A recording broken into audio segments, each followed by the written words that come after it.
Imagine you're just going for an ordinary drive. The road stretches out in front of you, and on either side, there are new cultures, different people, and landscapes that change with every mile. But the moment you cross a border, you might step into a completely different world of rules without even realizing it. Today, I'm taking you on a journey through some of the strangest, most unbelievable traffic laws from around the world. These aren't just quirky regulations. They reflect culture, history, and values. By the time this journey is over, you'll see the road, and maybe even your own country's laws, in a very different light.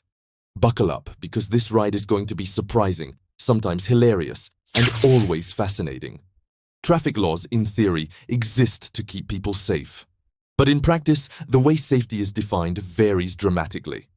In some places, laws are so strict that a tiny mistake could mean a huge fine. In others, behaviors you think are normal could be seen as disrespectful, even criminal.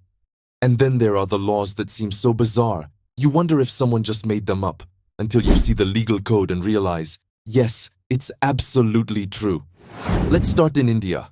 You might have heard this one, but you probably don't realize how serious it is. In India, cows are sacred symbols of life and spirituality.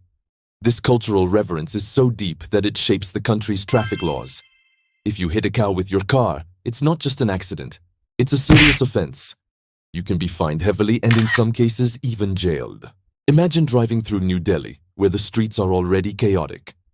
Suddenly, an enormous cow steps into the road and just stops. Traffic comes to a complete standstill.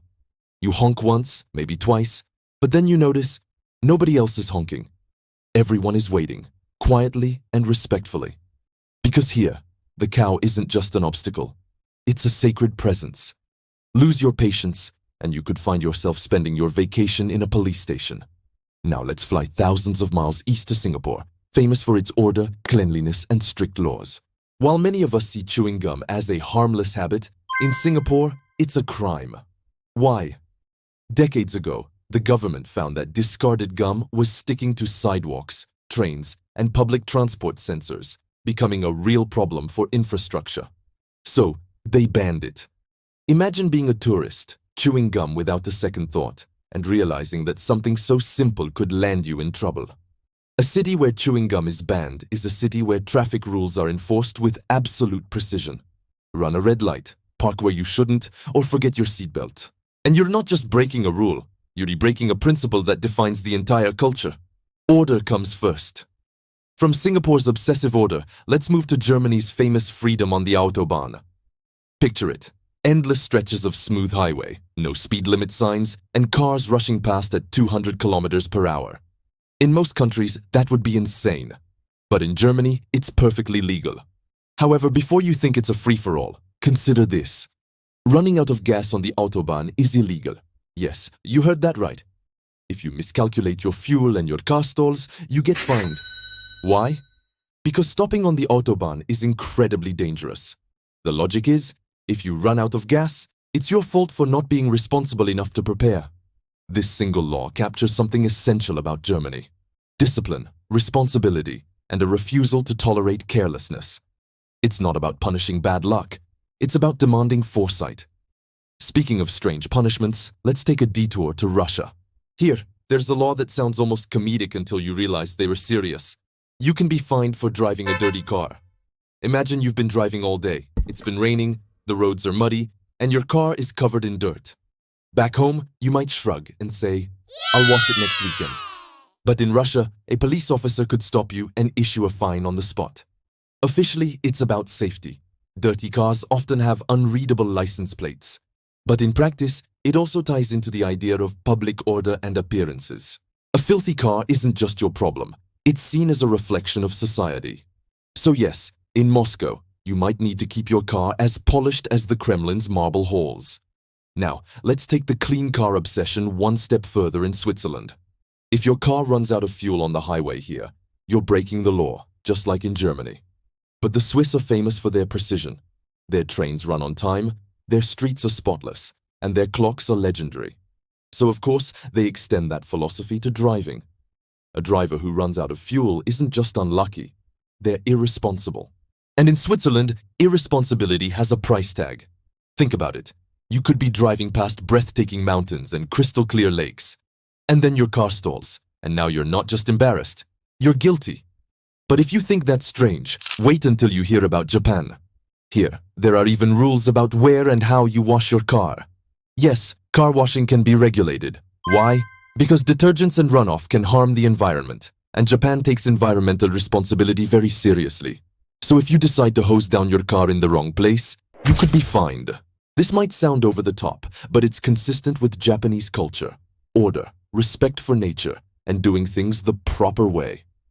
The same meticulousness that makes their trains the most punctual in the world is applied to something as simple as cleaning your car. The United Kingdom has its own quirks, some dating back centuries. One of the strangest still on the books is about animals crossing bridges. If someone is driving livestock, say a flock of sheep, across a bridge, drivers must yield. Now, in modern London, you're not likely to encounter sheep blocking Tower Bridge. But in rural areas, this law can still apply. It's a reminder that Britain's legal system is layered with history. Medieval concerns about transporting animals safely still echo in today's traffic laws. And honestly, isn't it charming to think that a herd of sheep can still legally bring traffic to a standstill in the 21st century? Australia takes the crown for blending modern roads with wild nature. Here, kangaroos are more than just a national symbol. They're a genuine traffic hazard. Kangaroos can leap onto highways without warning, and collisions are extremely common.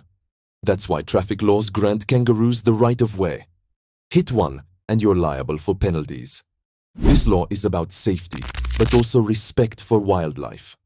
Imagine cruising down an empty road in the outback. The sun is setting, and suddenly, bounce!